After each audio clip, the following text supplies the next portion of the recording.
మోందా తుఫాన్ ఏదైతే ఉందో దాన్ని మరవక ముందే ఏపీలో మరొక ఆహ్, తుఫాను ఏర్పడబోతుంది. అయితే ఇప్పటి వరకు కూడా ఇది తుఫాన్ ఏదైతే ఉందో అది బంగాళాఖాతంలో అల్పపీడనంగా ఏర్పడి వాయుగుండంగా ఏర్పడే అవకాశం ఉందని కూడా వాతావరణ శాఖ ఇప్పటికే చెప్తుంది. అయితే ఇప్పటికి ఏదైతే నిన్న ముగిసినటువంటి మోందా తుఫాన్ ఉందో అది మళ్ళీ బంగాళాఖాతంలో ఏర్పడేటువంటి అల్పపీడనం వల్ల కూడా నవంబర్ మొదటి వారంలో కూడా ఈ బంగాళాఖాతంలో ఏర్పడిన అల్పపీడనం ఏపీని తాకుతుందని కూడా వాతావరణ శాఖ ఇప్పటికే హెచ్చరికలు జారీ చేసింది. అయితే ఇప్పటి వరకు కూడా ఏదైతే ఉన్నటువంటి బంగాళాఖాతంలో ఏర్పడబోయేటటువంటి అల్పపీడనం ఉందో అది ప్రస్తుతానికి థాయిలాండ్ ప్రాంతంలో ఉన్నట్టుగా అయితే చెప్తున్నారు నిపుణులు.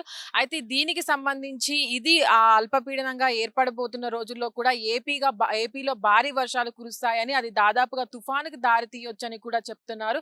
ప్రస్తుతానికి ఉన్నటువంటి ఏదైతే వాతావరణం ఉందో అది కూడా ప్రస్తుతానికి నార్మల్ గానే ఉన్నప్పటికీ కూడా ఈ మొదటి వారం నవంబర్లో ఏర్పడబోయే వర్షాలు ఉన్నాయో అవి భారీగా ఏర్పడతాయని, దాదాపుగా ఉన్నటువంటి వర్షపాతం కంటే ఎక్కువగా నమోదవచ్చని కూడా వాతావరణ శాఖ ఇప్పటికే అధికారులను అప్రమత్తం చేసింది. అటు ప్రజలను కూడా ఎవరైతే లోతట్టు ప్రాంతాల్లో ఇప్పటి వరకు కూడా ఉన్నారో వాళ్ళందరినీ కూడా అప్రమత్తం చేస్తూ ఎప్పటికప్పుడు కూడా హెచ్చరికలు జారీ చేస్తుంది. అయితే ఇప్పటి వరకు సముద్ర తీరాల్లో ఉన్నటువంటి వాళ్ళను కూడా ఎవరైతే వాళ్ళు తీర ప్రాంతాల్లో ఉన్న వాళ్ళు కూడా వాళ్ళంతా మత్స్యకారులు వేటకు వెళ్లకుండా కూడా అప్రమత్తం అవుతున్నారు. ప్రస్తుతానికి అల్పపీడనం అనేది బంగాళాఖాతానికి చేరలేదు కాబట్టి దాని మీద కూడా ప్రస్తుతం వాతావరణ శాఖ ఎప్పటికప్పుడు హెచ్చరికలు జారీ చేయడం జరుగుతుంది. అయితే ఇప్పటి వరకు కూడా నవంబర్ మొదటి నుంచి 2వ తారీఖు నుంచి 7వ తారీఖు వరకు కూడా అటు ఏపీలో కాకుండా ఇటు తెలంగాణలో కూడా భారీగా వర్షాలు కురుస్తాయని కూడా చెప్తుంది. ఇక్కడ ఉన్నటువంటి లోతట్టు ప్రాంత ప్రజలను కూడా ఎప్పటికప్పుడు అప్రమత్తం చేస్తూ హెచ్చరికలు జారీ చేయడం జరుగుతుంది. ప్రస్తుతానికి ఇప్పటికైతే నార్మల్ గా వాతావరణం ఉన్నప్పటికీ కూడా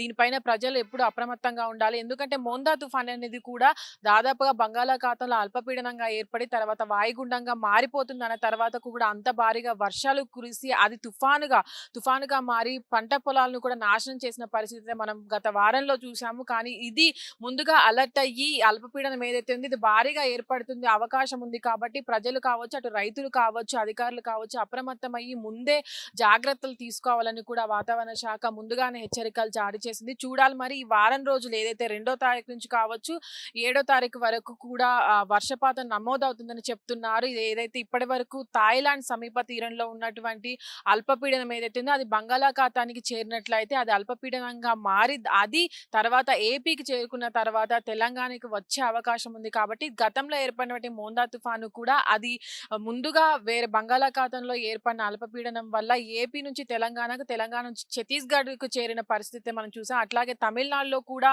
మోందా తుఫాను సమయంలో కూడా భారీగా వర్షపాతం అనేది నమోదైంది. ఇప్పుడు చూడాలి ఇది ఏదైతే థాయిలాండ్ దగ్గర ఉన్నటువంటి అల్పపీడనం బంగాళాఖాతంలో చేరిన తర్వాత అది ఎంత భారీగా వర్షాన్ని నమోదు చేస్తుంది అనేది. హిట్ టీవీ యాప్ ఇందులో short news, live news, entertainment shows, movies, digital magazines తో పాటు మీ జిల్లా వార్తలను కూడా ఫ్రీగా చూడొచ్చు. ఇంకెందుకు ఆలస్యం, వెంటనే హిట్ టీవీ యాప్ ని డౌన్లోడ్ చేసుకుని ఫ్రీగా ఎంటర్టైన్మెంట్ పొందండి. Hit TV app. Hit TV app.